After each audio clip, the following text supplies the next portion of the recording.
let me make sure. Yes, you can hear me. Okay, good. We have a new mic today. So thanks for inviting me to speak today. I'm really happy to be here and to have the opportunity to talk a little bit about some threads, of ideas that have been going through my mind, both in my artwork as well as in my teaching. I teach in the Foundations program in the School of Art, and that'll kind of come up as we go along today. First, I want to direct your attention to the word on the screen, artwork or artwork. When we talk about what we as artists do, we speak about the labor, the meaning, the making, the work right within the word itself. So what is this nature of work? How do we as artists practice this work?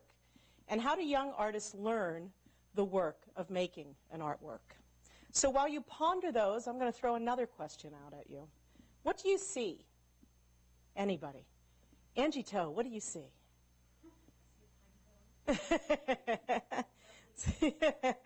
I asked probably the wrong person because she actually does what I wanted her to do. She teaches Foundations too. Anyways, so for those of you who just simply said pine tree, I'd have you think about yourself as a 7-year-old. So if I asked you as a 7-year-old the same question, you might have answered differently than simply pine tree. If you were like me at 7, you'd say that you see needles for sewing maple leaf clothing, that you see pine cones that are still hard and not yet ready for glitter. You'd see branches that when we're pulled off the tree ooze white, and a sticky stuff that you know that when you squeeze it, something will come out that you can use as glue in the woods if needed. Maybe you'd notice that these needles were not the sharpest ones. Those shorter, sharper needles are better for attaching sails to boats. Or you might notice that these are not the ones that are long and soft that the birds use for nests and that make baskets like the Native Americans did. We know too much and we know too little about the tree. Somewhere along the line, the shorthand, pine tree, began to take away our interest in what all a pine tree could be. Or maybe we just don't have time and patience for the investigation. Of course, we all learn to turn off kind of that curious nature just so that we can get to the other side of the woods, to make it through to the other side. But what do we lose in that turning off? And better yet, how do we define what it is we're turning off and so that we can turn it back on? And I guess I would start by just thinking about it as a personal time when language is still juicy, when it's still mutable, when the thing is the thing, not just the label or the quick shortcut. It's that moment when you look with curiosity, when you just don't know it all, when you don't need to sum things up. It's that moment when your perspective shifts and yields the important, the silly, the uninteresting, all in one shot. It's this ability to focus your attention, to be present in your experience, and to recognize what you're gleaning from that experience as one of the most fundamental and valuable skills of the artist. I'm not alone in my assertion of the importance of experience to learning or to the creative act. Those of us who are teachers know that students who move, act, collaborate, and discuss learn much more than those who are lectured to. From the teachings of John Dewey to Aristotle, who once said, "For the things we have to learn before we can do them, we learn by doing them." Or the writings of George Perec, who my friend Brett Hunter turned me on to, who says that if nothing strikes you, then you don't know how to see, and that you should set out more slowly or even stupidly. We have our own history here at Alfred, which I'm really proud of. The Foundations program has a history of thinking about his experience as a valuable way of beginning an art career. I'll talk more about that as we go along. I'm going to kind of switch gears first, and I want to share a few projects of my own work, an older one and a newer one, as a way to help illustrate the ideas and how they play out in my own work. And then I'll share more about what my students are doing in the course Studio Research, or what we now call the Line Project, that Brett Hunter and I came up with and teach together each fall to incoming freshmen. Whether the outcome of my work is a publicly situated large-scale event, an interactive sculpture shown in a gallery, or book that's held in a viewer's hand, it always encourages the viewer to join in the dialogue and often to contribute to the making of the artwork from the beginning. Underlying the work is a deep conviction that art that engages, that listens, and that is inclusive can produce new understandings of our relationship with each other and with the land that we live on. In fact, much of my work centers on this relationship between people and place. I've investigated rural and urban places and have looked at tourism and museums as a way to understand how people represent themselves, their environments, and their communities. All of my work begins with research. First-hand accounts, interviews, and my own physical exploration are the cornerstones of my inquiry. The information I learn helps to form the creative structure of the artwork. Forming the framework that will best organize and present the information is in itself a creative act. It is, for me, the art making. In contrast to artists who define themselves by a material, with each project I choose anew the format as well as the material of the work according to the concept or to the kinds of information that I'm collecting and want to explore. So to give you a chance to see one of those, I'm going to show you an early project that I did called the Points of View. I created this with Emily Blair and Fong Wen, who together we form a group called Next Question. And I've worked with them for over almost 18 years now. I work, just to clarify, I work individually, I work with them, I work in collaboration with other people. I'm interested in those conversations that happen within those collaborations. So Points of View was a project that took place in Pittsburgh at the Spinning Plates, and it examined the ways in which people see Pittsburgh. Now, if you know Pittsburgh, Pittsburgh's hilly, there's lots of vantage points, there's lots of places that you can see the city or understand the city. So we questioned people about what is the favorite point of view, or where is the favorite viewpoint in Pittsburgh. To do this, I went out to a nightclub, always trying to combine my work and life and art all together, and I asked people just that question. I gave them a map, some pins, some sheets where they could write instructions, and about 70 people responded. Emily, Fong, and I went out to each of these places, which ranged from kind of the postcard view from Mount Washington to people's rooftop gardens, to the gravesite of Josh Green, who was a well-known early baseball player, and to this little-known shrine in Oakland. I've lived in and around Pittsburgh or a big portion of my life, let's say, and this was a place that I was not familiar with, so I learned a lot through this project. We investigated the sites in a number of ways. We took photographs and drawings and drew maps and interviews and recorded sounds. We were interested in this complex, multi-sensory experience, this way that that is kind of in contrast to traditional treatments of like thinking about a city in terms of a aesthetically pleasing postcard, like one image that's going to sum it all up. What we did is we selected several of the places that just seemed the most interesting or representative, and then we created interactive dioramas based on these vantage points.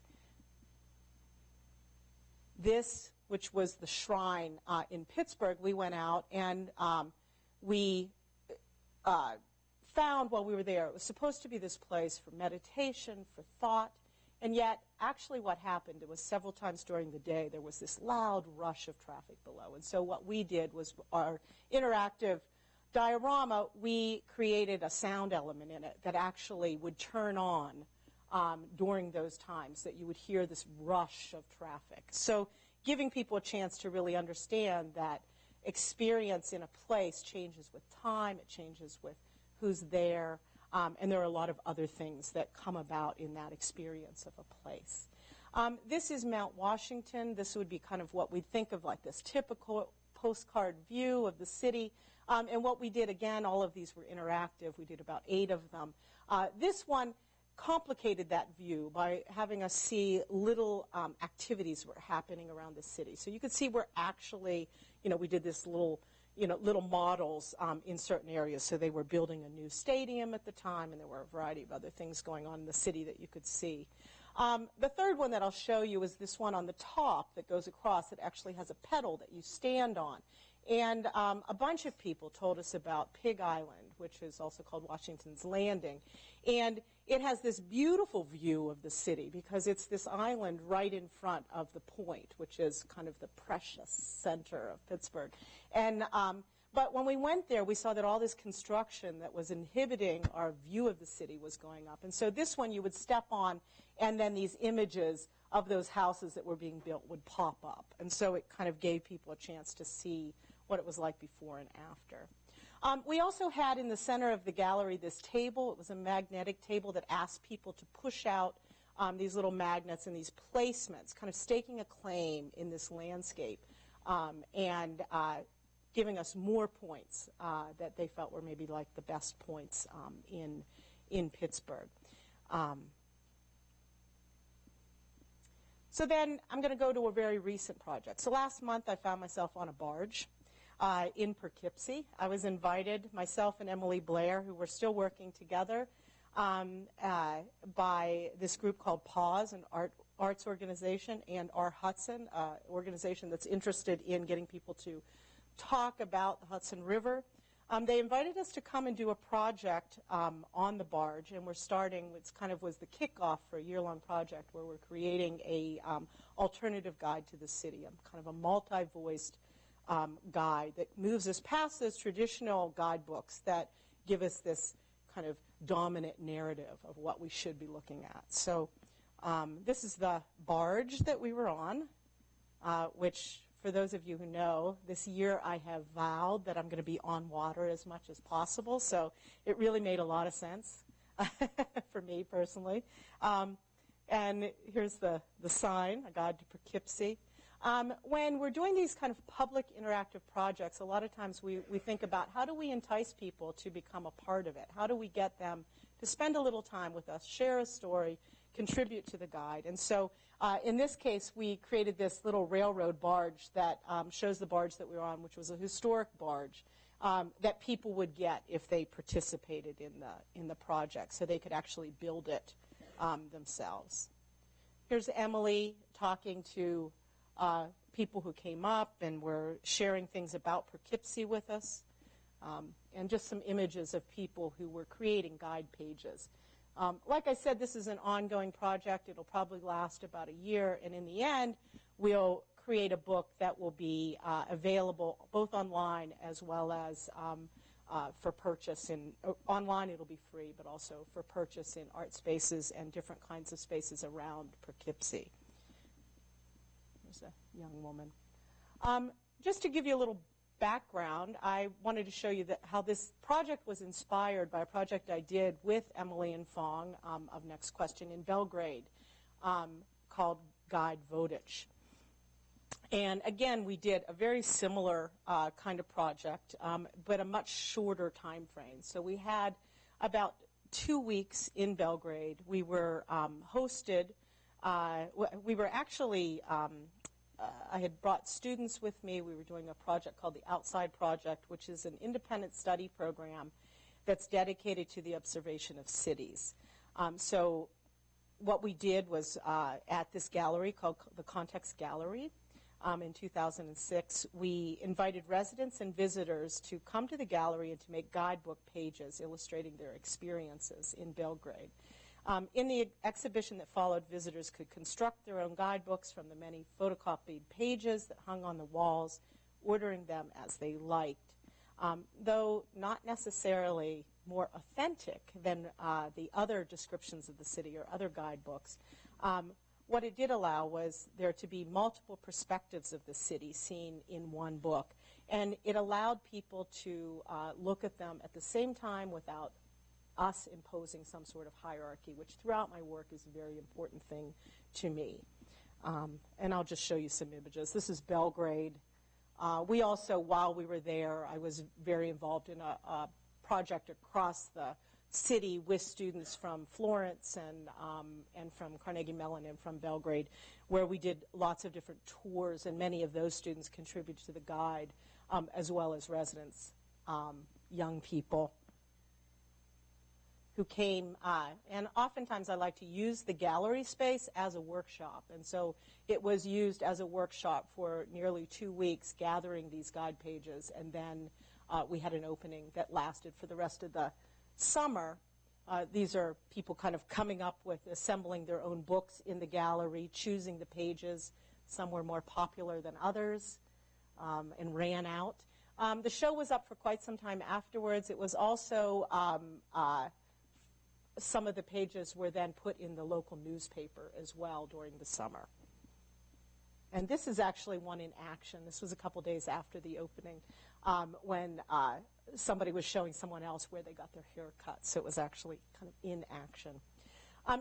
In each project, this idea of presenting different voices from exchanges without a hierarchy is important, as I said. I strive to allow the complexity of these voices to exist and to resist summing up or supplying an answer to the work. In this way, viewers may enter the work, question their own points of view, and place themselves in the discourse, which I said is some of the important in all of the work that I do, whether it deals very specifically with guides or not. And so that brings me to Alfred, New York, to kind of switch the focus back to learning and to thinking about what does a young artist need, and how do I translate my experience for my students. So basically, I want to start by telling you about a conversation I had that I thought was really important to me. I was at a retirement party about a year ago, and I was introduced to artist and emeritus faculty member Val Cushing, and he asked, "What are you doing in foundations?" And as I began to tell him what we'd been up to, we were delighted, I think both of us, I was at least, to learn of the overlaps between our thoughts, and especially the similarities between the new research course, The Line, and the traditional first week project that the faculty did for years called by the same name, The Line. I've had a lot of fun looking at the images from the past and how they relate to what we're doing today. I was unaware of a lot of the things that they had done in the past, and there's been several things that have opened that up to me over the last year and a half that I've been happy about, and they've influenced the way that I'm thinking about my own teaching. Everything was documented really well, or at least there's a huge bin of slides over in Foundations, and so it was a collaborative effort. They were passing the information on to the next year, and they often documented. I think one of the things that just personally is kind of delightful is the fact that I look at these images, and I can see my own students. I can see what we're doing at the same time. I can sometimes see the same rocks that my students pick up in these pictures, some of the same water, sometimes even the same clothing, So these are some of the images from the 60s. And then Dr. Ezra Shales, who I saw here a few minutes ago, who might have to, oh, there he is, shared with me some of his research, and this list from John Wood's notebook. These are 6 goals for foundation assignments. Involve the senses, remove preconceived ideas, create relationships, give confidence, give knowledge of the nature of materials, give knowledge of the nature of tools. And that's from a 1970 notebook. And it was interesting when I looked at that and then I looked at what I had written, sometime prior to that. One of the things that I thought was really interesting and that is so hard to kind of evaluate in students was this thing of give confidence or build courage. And those are 2 things that I think that we have in common, or that I think about. How do I teach? And it's hard to assess. It's not something that is, an easy outcome. So, on to the next thing. So after that, I want to kind of just show you a little bit about that class that Brett Hunter and I teach every fall to all freshmen take the class. It's called The Line. We are currently teaching 63 students. We're in our 6th line. Each group gets their own line, and this gives you a little chance to see what it looks like inside our classrooms. We use a bunch of tools for the class. like a line, a book, some blogs, a little mantra that we say over and over a bunch of times. This is the line. Basically, what we mean by the line is this 5-foot by 1 mile long line that changes each and every time with each group. The line goes through streams, it goes through parking lots, through mud, through deep woods, and it staves off of private land, we hope. We try. But each line has one thing in common. It runs through our studio. The only visual place that students are able to say, this is the line, the only place that doesn't leave it to the imagination is within our studio. We use this book, How to Be an Explorer of the World, as kind of a jumping off place to get students to start to look, to see, to experience, to understand that maybe list making, this is experiment number 1, where you're asked to, from wherever you're sitting, to write 10 things down. So just that idea of being observant and looking and seeing what's there is important.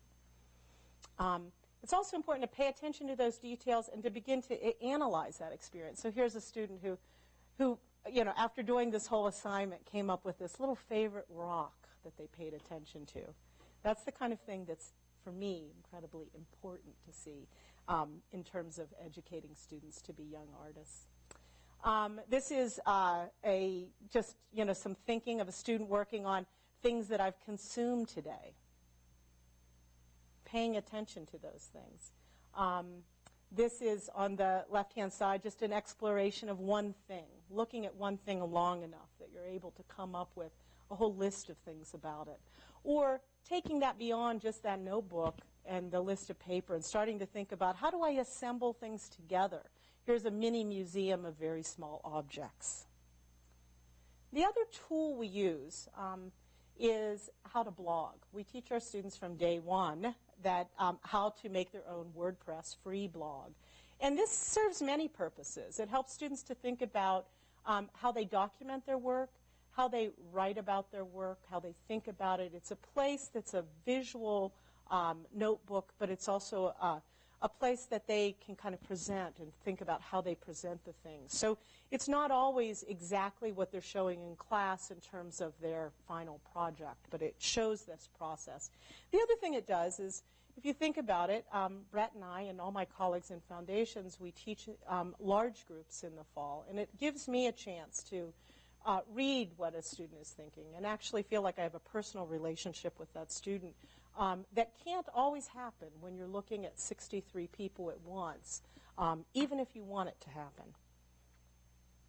This is just some sample blogs from students. The other thing we do is we've got this kind of common hub blog that is that lists all of the current participants in the class, and it, you know, you can go through and click through and see what they're working on at any one point. And this is just a great way because students don't learn just from us as teachers, but they learn from each other. So we like them to see what, you know, have one place where they can go and see what their colleagues are doing, and to steal from each other if they want to, and to, you know, just begin to evaluate themselves in that sense. So I'm just going to go through some of the assignments we do and at the same time show you the artwork that the students are creating, or in some cases just the exercises that they're doing. The first thing that, or one of the first assignments we do is called Personal Territory, where we ask students to actually go out and claim a space, claim their own space in somewhere within walking distance. They usually have to come up with what those boundaries are. They might map it out in kind of more traditional ways or in non-traditional ways. These are some other ways of just kind of putting themselves in the space. They go and they have to spend time in that space and really learn something about it. So they write 50 things about the space. They take photographs. They record sound. They really become, look for, you know, how do I begin to kind of own the space or understand the space. And then they create any kind of guide. This guide can be simply something they hand to the student when we come back into class, or it can be something that when they hand it to them, the student has expectations that they have to participate in some way in an experience that the artist, you know, has come up with. So, and then, as I said, we have this motto or mantra. I'm not quite sure. We still haven't figured out exactly what it is, but I know we say it quite a lot. So explore, observe, collect, analyze, edit, organize, and communicate.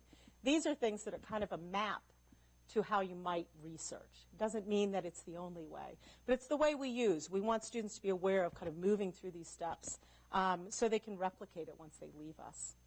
The first thing that we do is this kind of a overnight assignment where we hand out to the students these little pieces of the line. They haven't seen it before. All of a sudden it shows up. And they're asked to go out with a team of people that night and decide where, in fact, is that line. And that takes quite a bit of negotiation. Isn't this lovely? Doesn't this look like the 70s and Alfred walking the line? So they've got to negotiate it. They've got to talk about it. The line is invisible. It's what the students make it.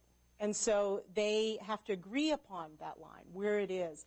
They also have to think about that line not just as laying on the ground, but kind of that it exists in space. And we can talk about that in a little bit. Sometimes the students actually mark it. They become very determined. They're going to mark that line. Sometimes other things happen when they're out in woods. There's a lot of fun and playfulness. Hopefully, I want that to happen. Because I think in those moments is when you truly are experiencing, you're in the moment. So then the next thing is this exploring the line. We send the students out to explore, but we first talk about what tools do you need to explore. So you might need a map, you might need a compass. Or what tools do you need to observe? Binoculars, a periscope, a telescope, a magnifying glass. We might ask them to come up with their own system for understanding things. How do they measure it? Here's a notebook. It's a little bit washed out, but it was a notebook of a student who was using the size of their footprint or their foot to really understand and measure how many of their feet fit in the mile-long line. We ask them to do things like change your perspective. If you're seeing it just the way you've normally seen that line or walking in the woods, you might not see something that you should. You might be missing something. We ask them to look above themselves, to look below. What's up? What if you lay on your back and look up? What if you lay on your stomach and look down? How does that change that perspective from this grand to this very minuscule experience? We ask them to change how they're perceived. So some students go out and wear costumes, create costumes, or they might introduce themselves in a way, hand cards to people. We ask them to change the way that they move through the space or their pacing. So what happens when you, like our student Alex, set out to really understand what was the best way to try to stay on the line but to take his bike. And so he came up with this elaborate plan for how to do that. And then he got another student to photograph, Jake actually, to photograph that at night after he tied 2 flashlights onto the front of his bike. And so you can see where all of a sudden this investigation begins to become something that takes us all beyond just the pure experience. Students have done things, that collaborate together. They've looked at making themselves part of the line. They've used a variety of senses. And I just want to let you know this was during the winter and was cold. So she was quite cold. It was kind of courageous to go out there.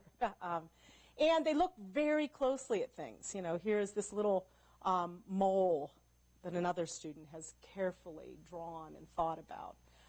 Or kind of looked at things and thought beyond, wait, what made those holes, those rusted holes, and how long ago would that have been?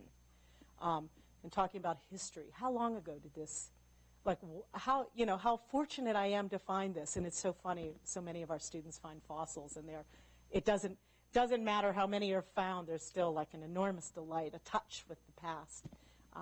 So then we move on to really thinking about that collecting. We use the book sometimes, and this is one of the assignments that asks them to just look at colors and try to replicate them in some way. This is a book a student made of found faces, so just looking for faces in objects and places around the campus. This is found paper, and then found paper which sparked questions. So you can see these are very thoughtful kind of works and assignments that they've come up with. Details, there's tracings that people make. They do interviews, they chart things, they try to take all these bits of information and make some sense out of it. They begin to take those collections and move beyond and think about them in terms of what does that say. They might even, go back to just kind of making maps and plotting out things. Here's number 10 on that map. And then the next phase is we decide that we want them to focus even more. We want them to look at things from another perspective. And so we use a word. The students get their choice of a word that we hang up on the wall. There's usually a run for it.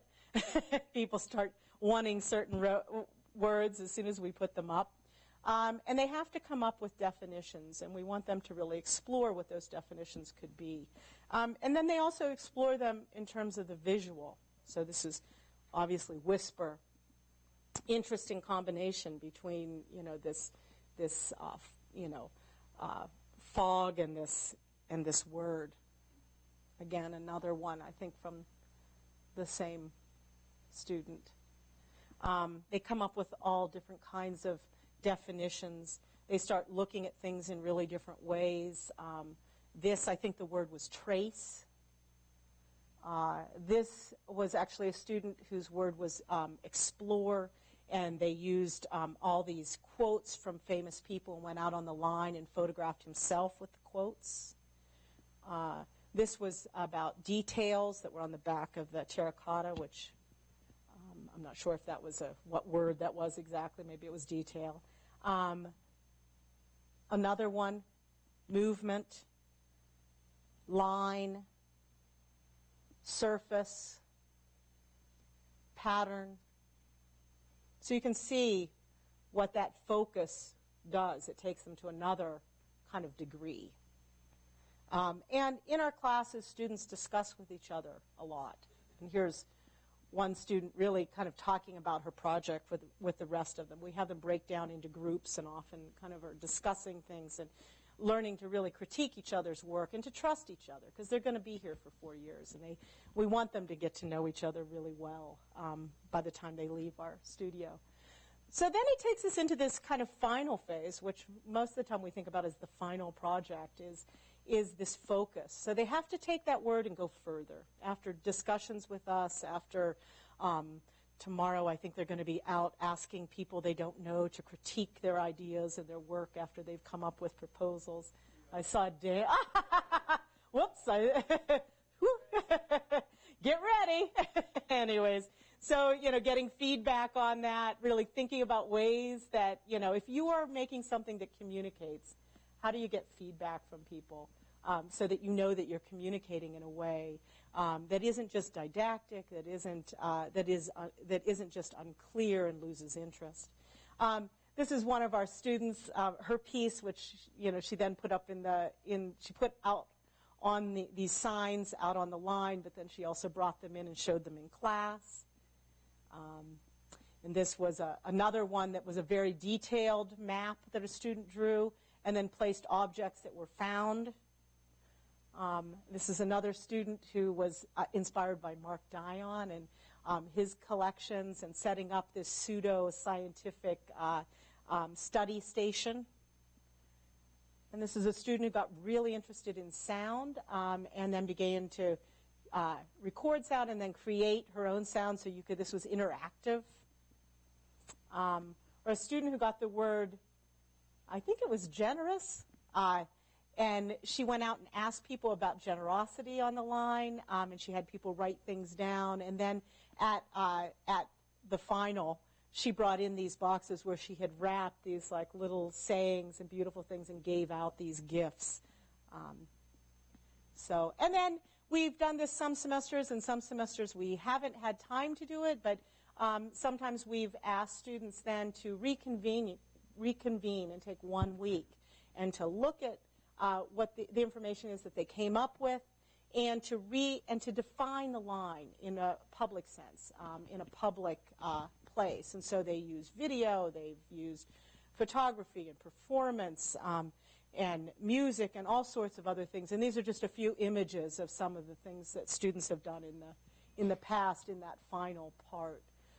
We never tell the students what they have to use in terms of material. There can be a wide variety of materials or techniques that they use. Often we encourage them to use what they've learned, take and jump further. Or if they want to learn something new, we often are sitting there with small groups showing them how to work sound recorders, video recorders, things like that. To kind of wrap things up, I guess whether a young artist makes work like I do, which is really based in place and this kind of experience, or whether their work takes them really far away from that. I think that it's really important that they have a time where they slow down, where they're able to really look, where they explore, where they develop confidence. And I think all this kind of close looking brings us back to that place where the pine tree is just possibility. Thank you.